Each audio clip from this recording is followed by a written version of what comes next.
Bakit nga ba may mga tinatawag na low-carb breads? Diba?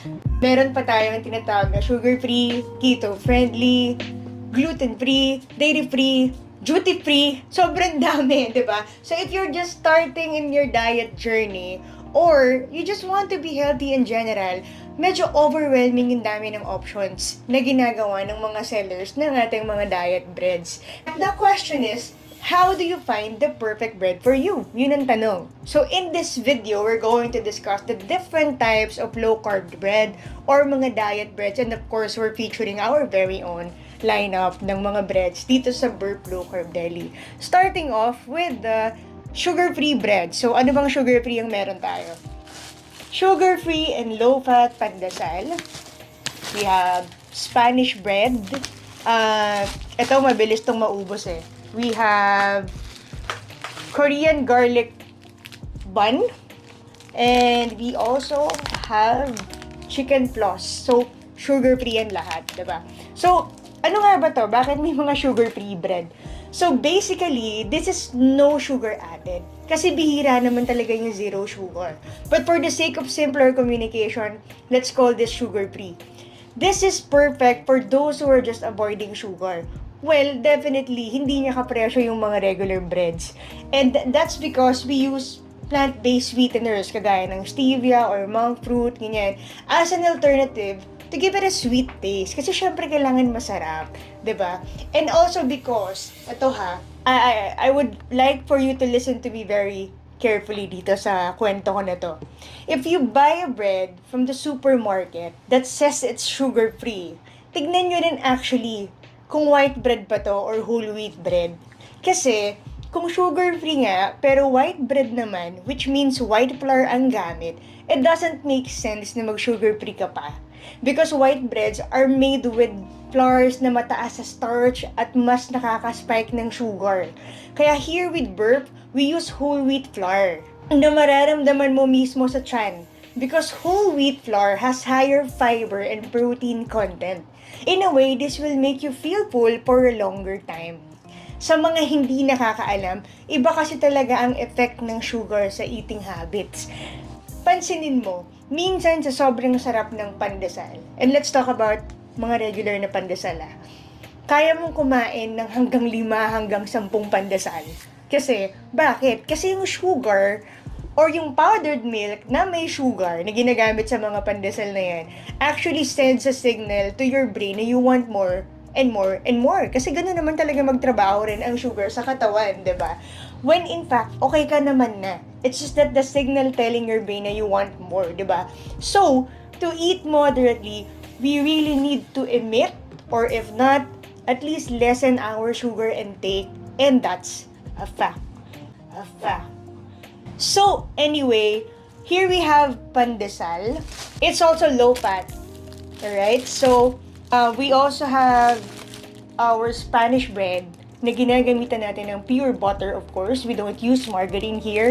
And Korean garlic bread and chicken floss.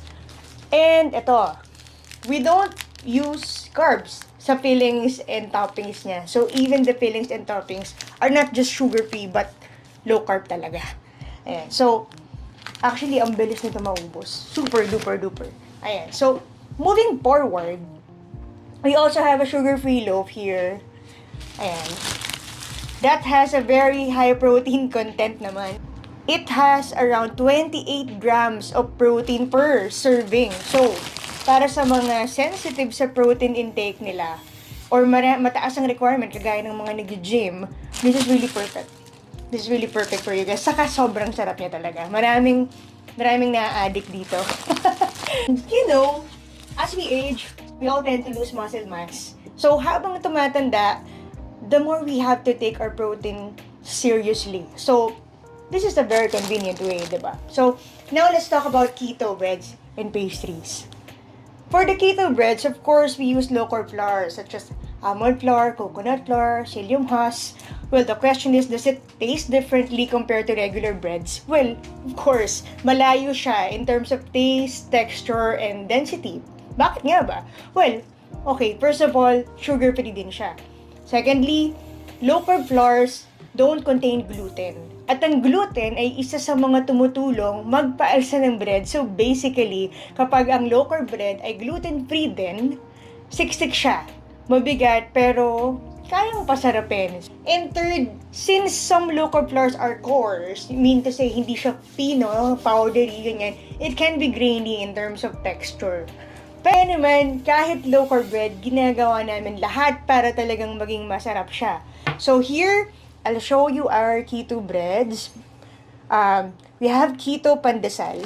Ayan. Mukhang maliit, pero mabigat. One serving can already make you feel full. So even if you think that it's expensive, few servings lang ang kailangan mo, mabubusog ka na for at least an hour or two. Well, as for my experience, matagal akong busog pag nakikita ko pandesal ako. And we also have keto, cheese, and poppy seeds bagel. Super duper good. And it goes well with salmon and cream cheese. This one is actually 480 calories. Mabigat siya. And it's actually, kaya siya high calorie dahil high fat, pero good fat. So, it's so good. Perfect yan for lunch. And, well, pwede naman breakfast. Pero for lunch and meat, perfect siya. And here is one of our best sellers, Keto Almond Pita Wrap. The best thing about this one, compared to the other keto wraps in the market, is that you can actually roll it. It's flexible, you can make it a burrito or, just a healthy wrap that you can have for lunch or dinner. And actually, even if you cook it in an air fryer for a long period of time, it can be pita chips. Oh, yes. Pwede siyang pita chips that you can dip na lang sa mga low-carb dips na meron tayo sa bahay. Ayun. So, this is also gluten-free and vegan-friendly. Yan. Then, okay. Have you heard of Vital Wheat Flour? Recently, maraming naglalabas na keto breads na gumagamit nito. It actually took us a while before we launched our bread na may Vital Wheat Flour because it is actually a gluten flour. But when we tried it, marami rin naman palang keto customers na hindi naman allergic sa gluten. So kanina, I mentioned the gluten helps bread rise. So here, we have keto almond loaf. And made of almond flour, coconut flour, psyllium husk, and many more. And we also have light keto loaf. Ito naman siya. It's made of almond flour and vital wheat flour. So, I don't know kung makikita nyo siya, pero basically, this is heavier, the keto almond loaf, and this is lighter naman. So, ito yung gawa sa almond flour and vital wheat loaf, and this one naman is almond, coconut, and psyllium husk. So, mas matangkad at mukhang mas magaang basically si light keto loaf. If you don't have a gluten allergy, then I'd suggest you really try this kasi mabango siya and it's fluffy and soft. Masarap din, of course. So, yeah. So, another bread na meron ding vital wheat flour is, of course, napanood nyo na ito lahat. Sorry, walang label.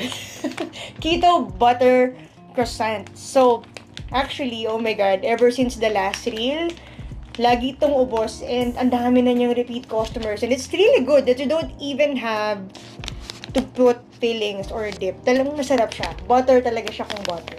So again, keto butter croissant.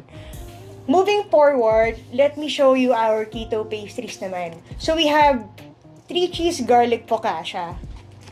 Oh, favorite ko to. Actually, ito yung pinaka-favorite kong bread sa lahat ng nagawa naming bread. Low carb 3 cheese garlic focaccia, super perfect with coffee or tea kung hindi ka nagko-coffee. But it's really, really good. It's keto also. And we also have, ito rin, grabe to. Grabe rin to. Laging ubos to, halos everyday. Ubos talaga siya. Out of stock.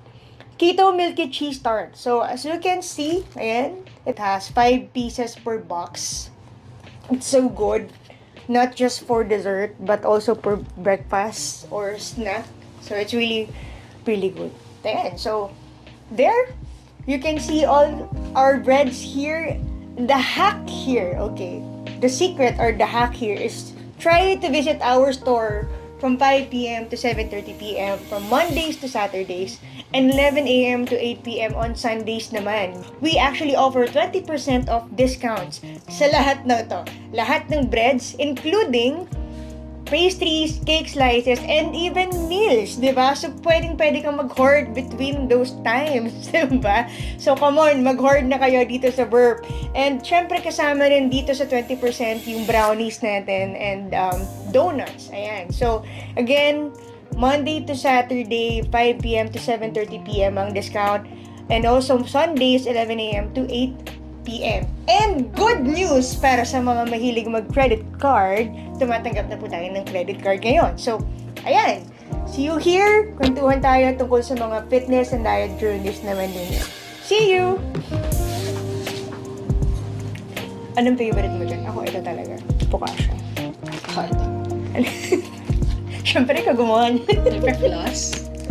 Yung Korean bread, ang sarap niya actually. Oo. Sarap nito. Ako talaga focaccia sa kapal. Minsan tumatakas ako sa office kinukuha ko to. Loko pa. Kaya pala may namamala sa inventory. Oo. Hindi nila alam, tapos sila yung napapagalitan. Siyempre, keto, tart, yan. Alright.